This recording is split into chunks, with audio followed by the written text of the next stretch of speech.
Salve, salve, juventude! Firmeza total? Então, estamos aqui para falar um pouquinho mais sobre reações reversíveis e equilíbrio químico.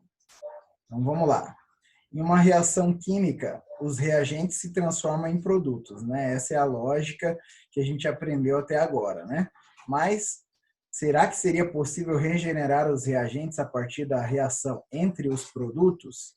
Muitas vezes lá no nono ano, quando a gente é mais jovem, acaba aprendendo que fenômenos químicos, reações químicas, sempre vão ser processos irreversíveis, né? Então, processos em que não é possível voltar ao ponto inicial do seu ponto final. Mas será que seria possível regenerar os reagentes a partir da reação entre os produtos?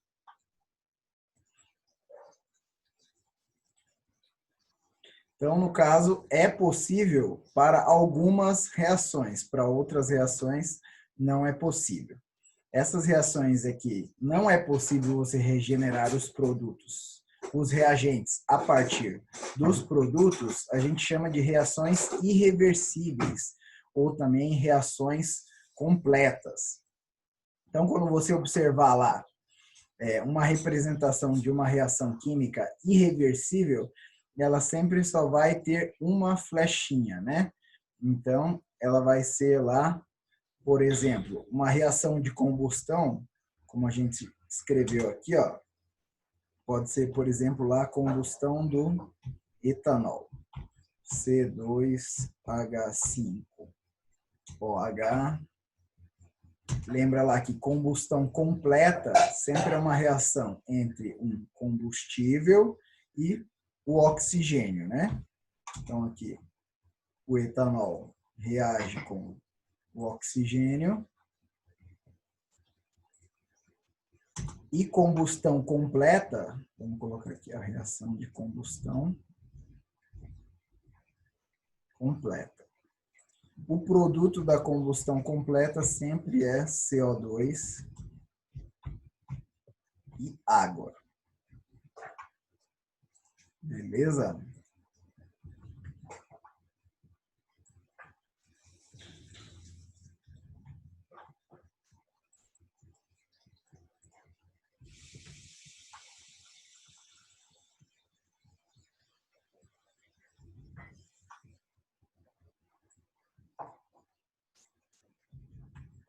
Muito bem, bem bonitinha aqui agora a reação. Se a gente observar também essa reação aqui não está balanceada, né? Lembra lá como fazer o balanceamento? Seguindo lá a regra do Machos. Primeiro metais, depois ametais, depois carbono, depois hidrogênio, depois oxigênio. Então, o show é o que interessa para a gente aqui, ó. São os elementos que a gente vai ter aqui na combustão do etanol, né? Então, tem carbono, hidrogênio e oxigênio. Pela ordem, a gente segue lá, carbono, hidrogênio e oxigênio. O S aqui seria substâncias simples, né? Também mais um motivo para a gente deixar o oxigênio por último, ó, porque se você observar, ele é o único elemento que está formando uma substância simples aqui nessa reação.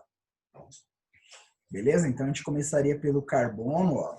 Temos 2 carbonos antes da flecha.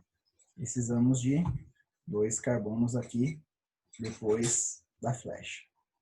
Beleza? Hidrogênios, ó, temos 5 antes da flecha, mais 1, 6. Então, aqui, para dar 6, eu preciso multiplicar por 3. 3 vezes 2, 6 hidrogênios. Agora, os oxigênios, ó, no produto eu tenho 4 aqui, nos 2 CO2, mais 3 aqui na água, dá 7. Dentro do etanol eu já tenho 1, precisaria de mais 6 aqui, portanto, eu multiplico por 3. Beleza? Então, essa seria a reação de combustão completa do etanol, que é uma reação irreversível. Veja que ela só está representada por uma flechinha, né? Por que ela é irreversível? Se você colocar CO2 para reagir com a água, não vai formar novamente etanol e oxigênio. Se você colocar CO2 para reagir com a água, vai formar ácido carbônico. Então, a reação irreversível aqui, porque o produto não regenera os reagentes novamente. Beleza? Já a reação reversível, ela é uma reação que tanto os reagentes podem se transformar em produtos, quanto os produtos podem se transformar em reagentes. No caso, a irreversível, que é o que a gente está falando nesse slide aqui, ela também é chamada de completa, por quê? Os reagentes vão lá reagindo até que todos eles se transformem em produtos. Quando acaba um dos reagentes, ou acabam os dois, né? A reação termina. Por exemplo, lá, você está dirigindo seu carro de boas lá, de repente seu carro apaga. Significa que acabou o etanol que estava no seu combustível lá, no seu tanque de combustível, né? E aí o carro não teve mais energia para andar. Então acabou o etanol, acaba a reação química. Por exemplo, uma combustão de uma vela, se você cobre a vela com um copo, por exemplo, quando acabar o oxigênio lá dentro, aí a reação de combustão acaba, porque ele também é um reagente necessário para que ela ocorra, né? Então, esse é o caso de reações irreversíveis. Quando um dos reagentes acabar, a reação fica completa, a reação se termina. Beleza? No caso das reações reversíveis, elas vão ser representadas pelas duas flechinhas, porque ela tanto vai da esquerda para a direita, quanto vai da direita para a esquerda. Por isso ela vai ser chamada de reação incompleta, né? Então, porque ela nunca vai acabar. O máximo que vai ser possível é ela atingir um equilíbrio, que a velocidade das duas reações, da esquerda para a direita e da direita para a esquerda, vai ser igual, né? Então, os reagentes se transformam em produtos e os produtos também se transformam em reagentes, né? Então, quando a gente estiver lendo a reação aqui da esquerda para a direita, a gente vai chamar a reação de reação direta, né?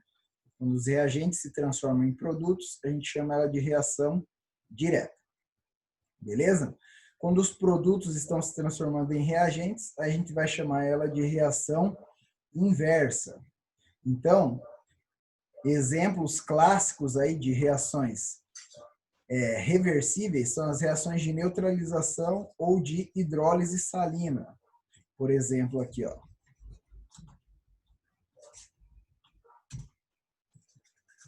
A gente tem lá H2SO4 reagindo com AlOH3.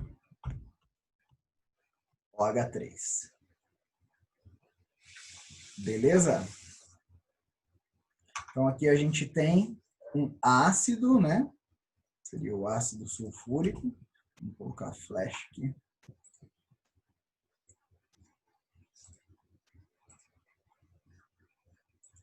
Então, ácido sulfúrico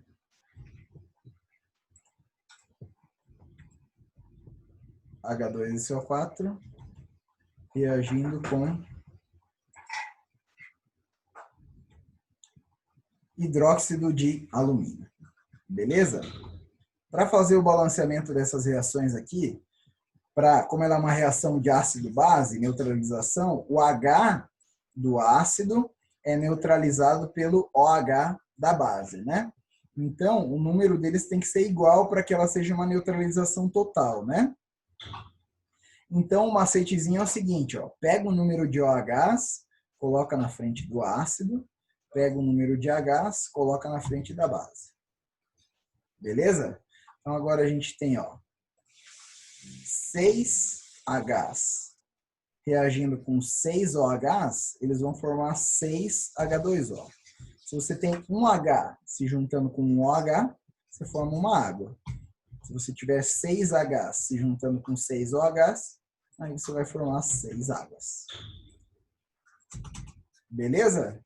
E aí, o sal que vai ser formado é o cátion que sobrou na base, então Al, a gente joga esse 2 aqui para baixo, e o ânion que sobrou do ácido, SO4, só que sobraram 3 ânions SO4, então coloco ele entre parênteses, coloco um 3 nele também. Beleza? Só essa representação aqui que não está correta, porque ela está só com uma flecha, quando na verdade ela é uma reação reversível. Reações reversíveis têm duas flechas, né? Então, o símbolo mais parecido que a gente tem é esse aqui, né? Vai e volta. Então, ela seria uma reação reversível. Beleza? No sentido direto aqui, que é o sentido da esquerda para a direita, né? O ácido virando a base, o ácido reagindo com a base virando sal e água, né? No sentido direto,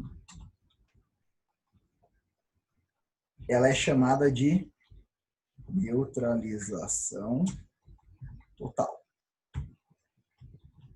No sentido inverso, ela vai ser chamada de hidrólise salina. Você está usando a água para quebrar um sal e transformar ele em um ácido e uma base. Beleza? Então, esse é um exemplo de reação reversível. Outro exemplo de reação reversível muito importante, que a gente mostrou no slide passado ali, os gases do refrigerante ou de qualquer bebida gaseificada, é a decomposição aqui do ácido carbônico, né? Ácido carbônico virando água mais CO2.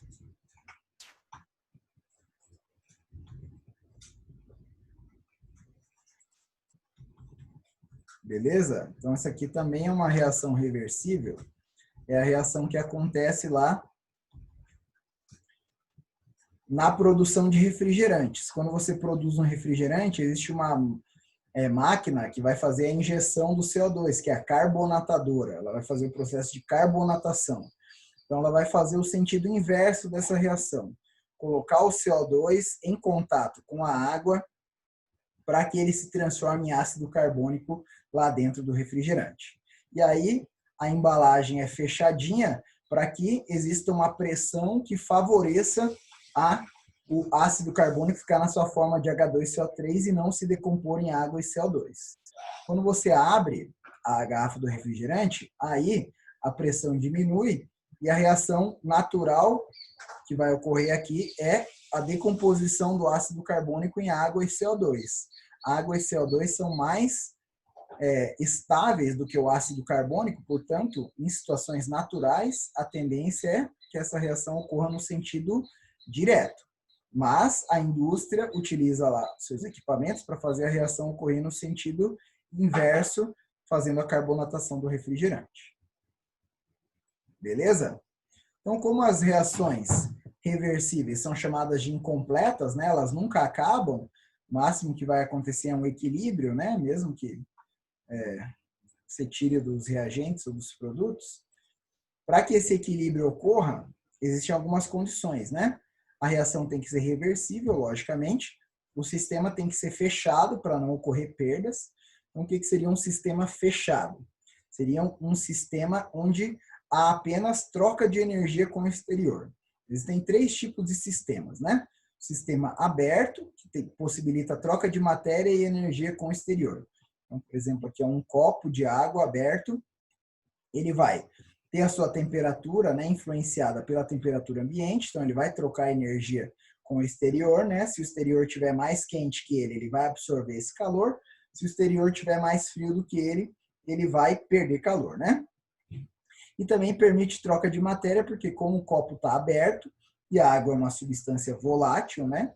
Como a gente já viu lá nos vídeos sobre propriedades coligativas, né? A água evapora com facilidade, então vai existir sempre aqui uma parte dessa água que vai acabar evaporando, permitindo a troca de matéria com o exterior, né? Já se você tiver uma garrafinha de água aqui fechada, só é possível troca de energia com o exterior, não é possível troca de matéria. Se ela estiver lacradinha ali, hermeticamente fechada, ela não vai perder matéria. Mas energia, sim. A energia, a temperatura dela vai ser influenciada pela temperatura ambiente, né? Ela vai esquentar ou ela vai esfriar dependendo do ambiente, né? Mas não é possível troca de matéria. É isso que é interessante para que uma reação entre em equilíbrio, né? Que não tenha troca de matéria com o exterior, porque senão aí o equilíbrio vai ser deslocado, né? E um sistema isolado, que seria o caso perfeito, que é muito difícil de conseguir, é que não há troca de matéria nem de energia com o exterior. Troca de matéria até é mais fácil você deixar uma embalagem hermeticamente fechada. O problema maior é a troca de energia com o exterior, né? Para você impedir que haja troca de calor entre uma substância e o meio ambiente, né? O material isolante aqui tem que ser muito eficiente. Para que essa troca seja zero, é impossível praticamente. Porque sempre vai existir uma troca, mesmo que ela seja mínima de energia, né? O que a gente pode fazer é tentar utilizar uma garrafa térmica que reduz bastante a influência da temperatura externa na temperatura interna do que está contido lá, né? Então, coloquei aqui uma garrafa térmica que ela vai tentar isolar, tentar diminuir ao máximo a troca de energia com o exterior e também não vai permitir troca de massa. Beleza? Uma outra condição também é que a velocidade da reação inversa deve ser igual à velocidade da reação direta, né? Então, quando a reação está ocorrendo em desequilíbrio, sempre um dos lados está sendo favorecido, ou a velocidade direta ou a velocidade inversa, né? Quando as duas se igualam, significa que o equilíbrio foi atingido. Beleza? Então, ó, sempre aquela reação que, por exemplo, o que a gente colocou aqui, ó, se a gente está colocando lá, abrir o refrigerante lá. Se você abrir o refrigerante, a reação que vai acontecer é a reação direta, vai acontecer com muito mais velocidade, porque o refrigerante foi fechado lá para manter o H2CO3 nesse formato, né, com a alta pressão. Então, a hora que você abre o refrigerante, a reação direta começa a ocorrer com muita velocidade, né? Não seria, no caso aqui, o V1, né? Vai ocorrer com a velocidade máxima, né? À medida que a água e o CO2 vão sendo formados, aí vai crescendo a velocidade da reação inversa, porque elas também vão estar interagindo entre si e vão estar regenerando um pouco do H2CO3. A hora que chegar no equilíbrio, né, que o equilíbrio for atingido, aí nem o H2CO3 restante se decompõe e nem a água e o CO2 formam ele. Na verdade, as duas reações ocorrem ao mesmo tempo, mas com a mesma velocidade, né? A mesma quantidade de H2CO3 que é formada vai ser a de água e CO2 que estão reagindo. Beleza? Então, a reação direta aqui a gente sempre vai representar a curva decrescente, né, que vai começar com a velocidade máxima e vai diminuindo, e a reação inversa vai começar no zero até que o equilíbrio seja atingido quando as velocidades se igualam. Beleza? E no caso das concentrações dos compostos, quando uma reação entrar em equilíbrio, elas devem ficar constantes, não exatamente iguais. Beleza? Então, a hora que o gráfico demonstrou aqui que a concentração está constante, né, ficou uma reta, significa que o equilíbrio foi atingido, né? Então, aqui para essa reação aqui da decomposição do N2O4 e formação também dele, né? Se a gente começa só com NO2, ó, o NO2 estava lá em cima, caiu, foi formando N2O4, ó, as duas equações, as duas concentrações ficaram constantes, atingiu o equilíbrio. Começando só com N2O4, ó, ele vai se decompondo até chegar uma hora que o equilíbrio é atingido. Começando com os dois aqui também, chega uma hora que o equilíbrio é atingido. Então perceba que o equilíbrio vai ser atingido no momento em que parar de variar a concentração dos reagentes e dos produtos. Beleza, pessoal? Então essas são as condições para que uma reação entre em equilíbrio. Na próxima aula a gente vai falar sobre a constante de equilíbrio e como a gente vai fazer cálculos para determinar esse valor de constante de equilíbrio. Muito obrigado pela atenção. Até a próxima.